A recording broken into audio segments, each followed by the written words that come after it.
Bhushan jewellers, अनमोल रिश्तों के लिए। पहाड़ी क्षेत्रों में जो प्रदेश की राजधानी है शिमला और उसके साथ साथ कई अन्य इलाकों के अंदर प्रदेश में अच्छी बर्फबारी हुई है, उसके लिए मैं सभी प्रदेशवासियों को बहुत बहुत शुभकामनाएं देता हूं और आशा करता हूं कि इसके जो है सकारात्मक परिणाम हमको आने वाले समय में दिखेंगे, खास करके बागवानों के लिए, क्योंकि अभी की जो दिसंबर की बर्फबारी होती है इससे सेब की जो फसल है और जो नमी है हमारे इसके आपके खाद की वो अच्छी होती है और उससे जो सेब की पैदावार है वो प्रदेश के अंदर बढ़ती है, क्योंकि हमारा मेन सोर्स ऑफ रेवेन्यू प्रदेश के अंदर बागवानी क्षेत्र का है। 4,500 करोड़ रुपए की हमारी एप्पल इकोनॉमी है, तो उस दृष्टि से बहुत महत्वपूर्ण है। और उसके साथ साथ जो हमारा टूरिज्म प्रदेश के अंदर बढ़ता है वो भी बहुत महत्वपूर्ण है। वो भी हमारे प्रदेश की जीएसटी के लिए, प्रदेश की एसजीएसटी के लिए, प्रदेश की खुशहाली के लिए बहुत महत्वपूर्ण है। और अगले 5 दिन मैं समझता हूं कि बहुत महत्वपूर्ण है इस दृष्टि से। जो टूरिस्ट पॉइंट डेस्टिनेशंस है खास करके पूरे हिमाचल के अंदर, हमारे कुल्लू मनाली में, डलहौजी में और शिमला शहर के अंदर या और भी जो ऐसे इलाके हैं जो खूबसूरत इलाके हैं, वहाँ पे टूरिस्ट का इन्फ्लक्स होने वाला है और उसके लिए हम पूरे तरीके से तैयार हैं। आज उसी के लिए मैंने अपने विभाग की ऑनलाइन रिव्यू बैठक जो है वो करी है सभी हमारे चीफ इंजीनियर्स के साथ और हमारे जितने एससीज हैं उनके साथ, एक्सीएंस के साथ, जो खास करके पर्टिकुलरली जो हमारे स्नो बाउंड इलाके हैं, जो हमारा चाहे वो आपके डलहौजी का इलाका है, चाहे वो कुल्लू का इलाका है, चाहे शिमला का इलाका है, उनके साथ हमने बैठक करी है।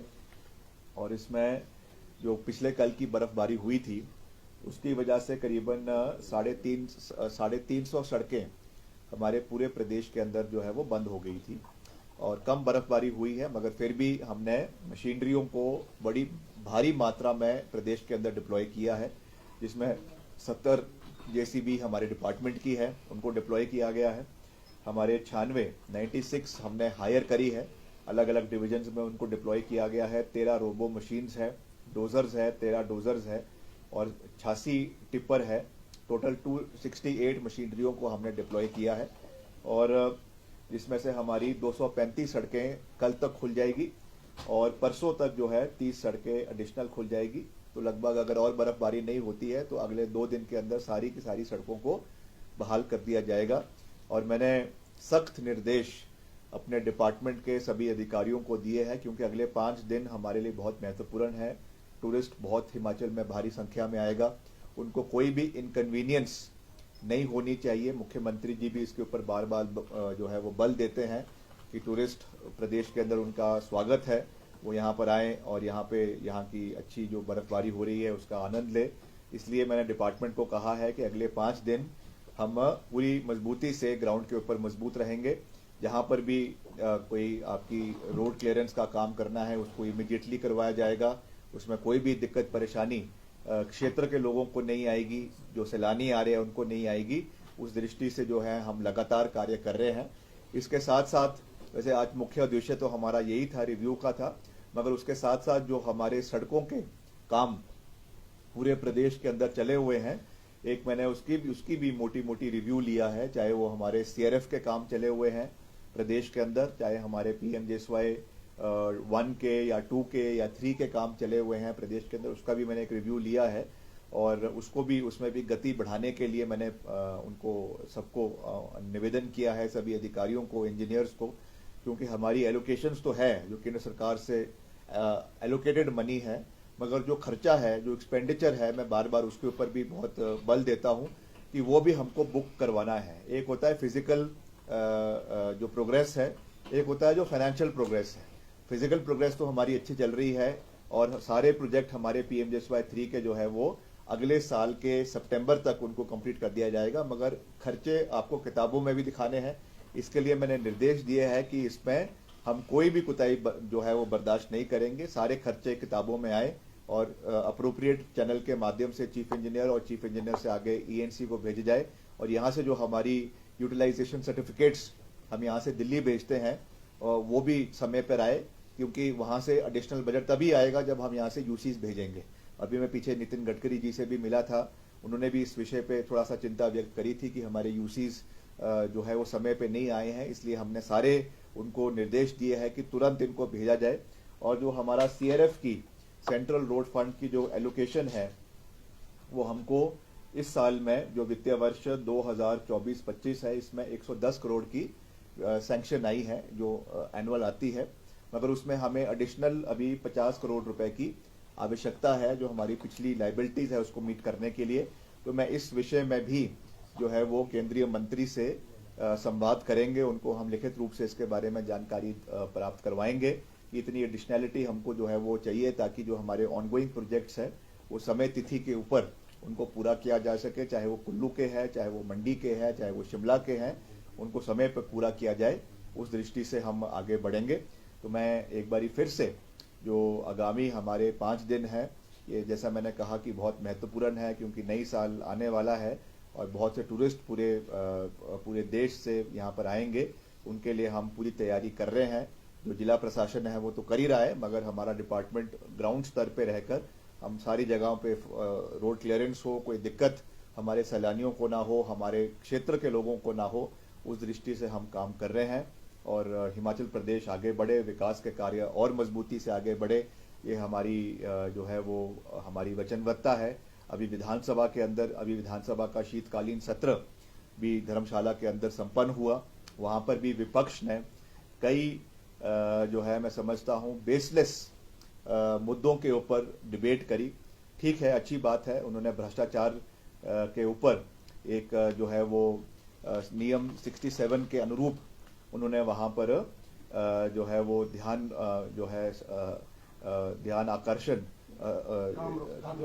काम रोको प्रस्ताव वो लेकर आए। उनको अनुमान नहीं था कि सरकार इसको जो है वो एक्सेप्ट कर लेगी, मगर मुख्यमंत्री जी ने इसको एक्सेप्ट किया और विधानसभा अध्यक्ष से निवेदन किया कि इसके ऊपर चर्चा होनी चाहिए। और उनकी जो चाल है भाजपा की वो उल्टी पड़ गई, क्योंकि उनको उसके बाद जो उनके वक्ता थे बोलने वाले, उनको यही नहीं पता था कि बोलना क्या है।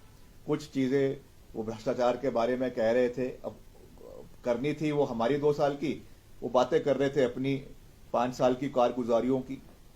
और जिस तरीके की प्रतिस्पर्धा जो है वो भाजपा के अंदर चली हुई है, एक ओर से जयराम जी कुछ और बोलते हैं, विक्रम ठाकुर जी कुछ और बोलते हैं, उनके तीसरे नेता कुछ और बोलते हैं, तो उनकी अपनी ही मैं समझता हूं कि एक जो क्लियर विजन होना चाहिए कि किस तरीके से सरकार को घेरना है, वही उनके अंदर नजर नहीं आ रहा था। हम चाहते हैं कि हर चीज के ऊपर डिबेट होनी चाहिए। जो उन्होंने बातें करी हैं उसको सरकार गंभीरता से लेगी, मुख्यमंत्री जी गंभीरता से लेंगे। मेरे विभाग से संबंधित अगर कोई मसले उन्होंने उठाए हैं उसको हम संज्ञान उसका लेंगे, मगर उनको अपनी सरकार की कार्यगुजारी भी देखनी है। अपने समय में जो उन्होंने जो कथाकथित भ्रष्टाचार के घोटाले हुए, चाहे वो पुलिस घोटाला हुआ, चाहे वो जो है खर्चों की बात करते हैं। बीजेपी की सरकार के समय में पीडब्ल्यूडी डिपार्टमेंट में बिना टेंडर के काम अवार्ड किए गए। अभी तक उन लोगों की कईयों की पेमेंट तो कर दी गई, कईयों की पेमेंट ही नहीं हुई, और अभी भी वो कार्य जो है वो ठेकेदार हमारे पास आते हैं कि आप उनकी पेमेंट करवाइए। जवाब जो है वो जयराम जी को देना चाहिए, क्योंकि वो उस समय प्रदेश के लोक निर्माण मंत्री भी थे, प्रदेश के मुख्यमंत्री भी थे। उस दृष्टि से उस चीज को देखने की आवश्यकता है। तो मैं इस चीज पर ज्यादा नहीं जाना चाहता हूं, मगर मैं ये विश्वास दिलाना चाहता हूं कि अगर कोई भी इस तरीके का ये प्रहार करेंगे तो हम उस पे पूरी मजबूती से उनको आंकड़ों के साथ वापस जवाब देने में सक्षम भी है और देंगे भी।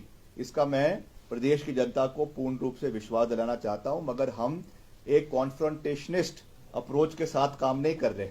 हम एक जो है वो मिलकर हिमाचल प्रदेश को आगे ले जाने में विश्वास रखते हैं। उसमें हमको विपक्ष का सहयोग भी चाहिए, विपक्ष का समर्थन भी चाहिए, क्योंकि प्रदेश का विकास करना है। उसके लिए हमें केंद्र से भी प्रदेश के लिए सहयोग लाने की आवश्यकता है। मैं तो लगातार इस विषय को उठाता रहता हूं।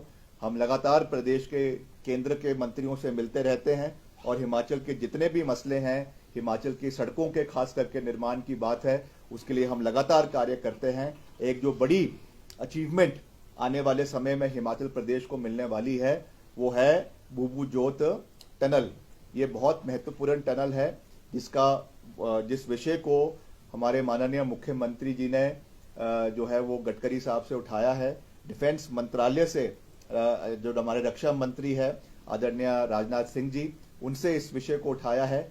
और आपको जानकर खुशी होगी कि डिफेंस मिनिस्ट्री ने और आर्मी हाई कमांड ने इसकी स्वीकृति जो है वो दी है।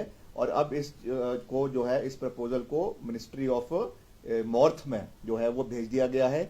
जैसे ही वहां से इसकी अप्रूवल आती है इसको एनएच घोषित किया जाएगा और इससे करीबन हमारा 50 से 60 किलोमीटर जो सफर है आपके मंडी पठानकोट से कुल्लू का वो कम होगा। और इस टनल का निर्माण केवल टूरिज्म पॉइंट ऑफ व्यू से तो बहुत महत्वपूर्ण होगा ही, मगर उसके साथ साथ डिफेंस और स्ट्रेटेजिक पॉइंट ऑफ व्यू से भी जो हमारा कॉन्वॉय आगे मनाली को जाता है, मनाली से आगे लेह लद्दाख को जाता है, चाइना बॉर्डर तक जाता है, उस दृष्टि से भी ये बहुत महत्वपूर्ण होगा। तो इसके लिए हम होते हैं प्रदेश में वो केंद्र सरकार के सहयोग के बिना पूरे नहीं हो सकते हैं। इसलिए मैं ये अंत में यही कहूंगा कि हमारी जो अप्रोच है वो एक पॉजिटिव अप्रोच है, सकारात्मक अप्रोच है, जिसमें हमें विपक्ष का समर्थन भी चाहिए। ठीक है, आपको कुछ मुद्दों के ऊपर हमारा विरोध करें, हमें कोई आपत्ति नहीं है, मगर जहां तक एक होलिस्टिक प्रदेश के डेवलपमेंट की बात है, सकारात्मक पूरे प्रदेश के मसलों की बात है, उसमें हमको कंधे से कंधा मिलाकर आगे चलना है और हिमाचल प्रदेश को आगे लेकर जाना है। इसी सोच के साथ मैं आप सबका एक बारी फिर से धन्यवाद करता हूँ। सर एक प्रश्न है कि विपक्ष जयराम ठाकुर जी का मानना था कि वीरभद्र सिंह जी कहते थे एक गांव के लिए भी स्कूल खोल दिया जाएगा, हालांकि ये सरकार स्कूल बंद करने पर आई, इसमें आपका कहिए। देखिए, वीरभद्र सिंह जी जब प्रदेश के मुख्यमंत्री थे उस समय प्रदेश की स्थिति बहुत अलग थी और अब आस्ते आस्ते स्थिति केवल प्रदेश की नहीं मगर पूरे देश की बदल रही है, क्योंकि प्राइवेट स्कूल्स हर जगह पे खुल रहे हैं। बहुत जगहों पे जो है आबादी कम हो रही है। हिमाचल की अगर हम खास रूप से बात करें, आबादी जो है परिवारों की कम हो रही है, उसकी वजह से बहुत सा माइग्रेशन हमको देखने को मिल रहा है। ग्रामीण इलाकों से लोग शहरों में आ चुके हैं, जिसकी वजह से जितना पहले तय मापदंड एक स्कूल के लिए चाहिए होता था अब वो अवेलेबल नहीं है। इसकी वजह से आज हमारा इंफ्रास्ट्रक्चर है, स्कूल्स है हर जगह पे, ग्रामीण इलाकों में है, दूर दराज के इलाकों में है, मगर उनमें बच्चे उपलब्ध नहीं है। हालांकि टीचर्स वहां पर है, चाहे वो एसएमसी टीचर्स है, चाहे वो जेबीटी है, चाहे वो टीजीटी है, मगर इसको मद्देनजर रखते हुए सरकार ने ये निर्णय लिया है, कैबिनेट में ये फैसला लिया गया है कि हमें क्लस्टर स्कूल्स को प्रदेश के अंदर बढ़ावा देने की आवश्यकता है, ताकि एक जगह में एक स्कूल हो जिसमें सारी शिक्षाएं उपलब्ध हो, सारे जो है स्ट्रीम्स उपलब्ध हो, और उसके साथ साथ जितना हमारा वहाँ का जो एजुकेशनल या फिर जो स्पोर्ट्स का इंफ्रास्ट्रक्चर है वो वहाँ पे उपलब्ध हो। उस दृष्टि से हम आगे बढ़ रहे हैं। इसलिए इसमें कोई स्कूल बंद करने की मंशा नहीं है। मंशा ये है कि जो हमारे एग्जिस्टिंग स्कूल्स है उनको क्लस्टर बना के उनकी क्वालिटी ऑफ एजुकेशन को इम्प्रूव किया जाए, इस दृष्टि से ये किया गया है। और शिक्षा मंत्री जी ने भी इस विषय में बड़े विस्तार पूर्वक कहा कि ये केवल हिमाचल में नहीं किया गया है, ये भाजपा शासित राज्य जो है, चाहे वो गुजरात का मॉडल की बात करते हैं, चाहे वो उत्तर प्रदेश के मॉडल की बात करते हैं, आंकड़े मुझे ऐसे याद नहीं है, मगर वहां पर भी हजारों की तादाद में स्कूलों को मर्ज करवाया गया है। और मैं समझता हूं कि हिमाचल में भी ये निर्णय इसी सोच के साथ जो है वो लिया गया है। हिमाचल हितों की आपने बात कही, क्योंकि सदन भी कई बार पॉलिटिकल लाइन पे बढ़ जाता है। विधानसभा स्पीकर ने भी कहा कि एक सत्र ऐसा हो जिसमें राजनीतिक विचारधारा से ऊपर उठकर चर्चा हो, खासतौर पर रिसोर्सेज जनरेशन का सवाल हो, बड़े जो इशू है उस पर एक अलग से सत्र हो। आपका क्या मानना है? मैं तो आपकी बात से बिल्कुल सहमत हूं कि ऐसे विषयों पे कुछ ऐसे विषय होते हैं जिसमें हमें दलगत राजनीति से ऊपर उठकर, जिसको कहते हैं पार्टी लाइन से ऊपर उठकर, हिमाचल के मसलों के ऊपर चर्चा करने की आवश्यकता है। चाहे हम भाजपा से हैं, चाहे हम कांग्रेस से हैं, अल्टीमेटली हम सबका एक ही एजेंडा है कि हिमाचल का विकास होना चाहिए। ठीक है, उनकी पॉलिटिकल आइडियोलॉजी अलग हो सकती है, मगर डेवलपमेंट के लिए हम सबको एक मंच पर आने की आवश्यकता है। इसलिए मुझे लगता है, और वैसे तो मैं बधाई भी देना चाहूंगा हिमाचल के विधानसभा को, हिमाचल के माननीय विधायकों को, क्योंकि अगर हम और राज्यों के तुलना में देखें, चाहे पंजाब ले लें, चाहे हरियाणा ले लें, वहां पे जो लेजिस्लेटिव डिबेट्स होती है उससे हिमाचल की डिबेट्स कई रूप से जो है वो मुद्दों के ऊपर आधारित होती है। इसलिए ऐसा नहीं है, हिमाचल में मुद्दों के ऊपर बहुत सी बातें होती है, मगर फिर भी जैसा मैंने कहा कि कुछ ऐसे इश्यूज होते हैं जिसपे हमें पार्टी लाइन से हटकर हिमाचल के एजेंडा, हिमाचल के मुद्दों को एक आवाज में उठाने की आवश्यकता है। क्योंकि ये सच है कि हिमाचल एक छोटा सा राज्य है और हिमाचल में केवल 4 सांसद वो एक बहुत प्रभाव रखता है। हमारे पास उतने नंबर नहीं है जो देश की राजनीति को प्रभावित कर सके। इसलिए जब हम एक आवाज में बात रखेंगे, चाहे वो पक्ष है चाहे वो विपक्ष है, तो निश्चित तौर से उसका फायदा हिमाचल के 70 लाख लोगों को मिलेगा और यहाँ की जितनी भी मिलेगा। मैंने पिछले कल भी मुख्यमंत्री जी की अध्यक्षता में मैंने एक महत्वपूर्ण बैठक में हमने भाग लिया, जिसमें जितने हमारे सेंट्रल स्पॉन्सर्ड स्कीम्स है, मुख्यमंत्री जी ने उसकी अध्यक्षता करी पिछले कल, जिसमें चाहे वो पीडब्ल्यूडी है, चाहे वो आईपीएच है, चाहे वो ट्रांसपोर्ट है, चाहे वो सोशल जस्टिस डिपार्टमेंट है, एग्रीकल्चर है, जो भी पैसा हमको केंद्र से आना है और अलग अलग कारणों की वजह से रुका हुआ करी है, उसमें हमारा पीडब्ल्यूडी का भी मसला है, उसमें एमआईएस का जो आपका मार्केट इंटरवेंशन स्कीम का करीबन 15 करोड़ रुपए जो हमारे बागवानों को दिया जाता है, वो उसका बकाया भी अभी तक दिल्ली से नहीं आया है। अब ये तो एक बहुत महत्वपूर्ण स्कीम है जो कि कांग्रेस पार्टी के समय में शुरू की गई थी कि जितना हमारा सी ग्रेड का सेब होता है उसको जो है वो एमआईएस के तहत दिया जाता है। मगर अगर उसमें केंद्र का सहयोग हमको नहीं मिलेगा तो हमको मजबूरन आने वाले समय में इस स्कीम के ऊपर सरकार को सोचना पड़ेगा। ये मेरा विभाग नहीं है, इसलिए मैं इस पर ज्यादा विशेष रूप से बात नहीं करना चाहता हूं, मगर ये ऐसी बहुत सी स्कीम्स है जो जिसके बारे में कल चर्चाएं हुई। और फिर से मैं अंत में वही कहूंगा कि इनमें हमें विपक्ष का भी सहयोग चाहिए। अगर विपक्ष इस मुद्दे को मिलकर हम केंद्र में उठाएंगे तो निश्चित तौर से हिमाचल के हितों की रक्षा होगी। आपने बर्फ हटाने की बात कही है कि आपकी मशीनरी डिप्लॉयड है, बट हमने ये देखा है कि आपसे ये जानना चाहेंगे क्या हिमाचल में ये संभव है क्या, जैसे विदेशों में बर्फ हटाई जाती है सड़क से ताकि टूरिस्ट बर्फ देखने आए, लेकिन यहाँ पर तो सड़क ही बंद हो जाती है, चाहे मनाली की बात करें, शिमला। ये तो हमने मशीनरीज लगाई है ना, इसीलिए तो लगाई है। अभी हमने बल्कि 2 मशीनें अभी हमने एक्सपेरिमेंटल तौर पे 2.5 करोड़ की स्नो ब्लोअर्स भी इस बारी हमने प्रोक्योर किए हैं। एक स्नो ब्लोअर हमने जो है वो आपके रोडू में, जो रोडू सर्कल है वहां पे डिप्लॉय किया है, और दूसरा हमने जो है आपका डलहौजी सर्कल है वहां पे उसको डिप्लॉय किया है। मगर वो 1 फुट से ऊपर जब बर्फ पड़ती तभी उसका यूज होता है, तो अभी बर्फ थोड़ी सी कम है, इसलिए जेसीबी का उपयोग किया जा रहा है। तो आने वाले समय में जहां पर भी ज्यादा मात्रा में बर्फ पड़ेगी वहां पे इनको भी डिप्लॉय किया जाएगा ताकि सड़कें क्लियर हो, मगर बर्फ जो है वो आसे पासे हर जगह हो। कितनी मैन पावर डिप्लॉय की गई है सर, और क्या छुट्टियां भी रद्द की गई है कर्मचारियों की बर्फबारी को देखते हुए? यानी मैंने कहा है ईएनसी को कि खास करके जो स्नो बाउंड एरियाज है वहाँ के एक्सीएंस, वहाँ के जो भी एसडीओज है, फील्ड स्टाफ है, कम से कम उनको जो है अगले 15-20 दिन तक उनको छुट्टियां जो है उनकी रद्द करनी चाहिए। और अगर कहीं बहुत ही एक्सीजेंसी है तो जो है साथ वाले एक्सीएन को उसका चार्ज दिया जाए। और मैन पावर तो उसका तो मुझे अभी वो नहीं है, मगर मशीनरी जो है वो मैं कह चुका हूँ पहले कि कितनी हमारी करीबन 268 जो है वो मशीन्स, जेसीबीज, रोवर्स और टिपर रोबोट जो है वो डिप्लॉयड है। सर, नेता प्रतिपक्ष कह रहे हैं कि कांग्रेस जो है अम्बेडकर जी के नाम पर राजनीति कर रही है।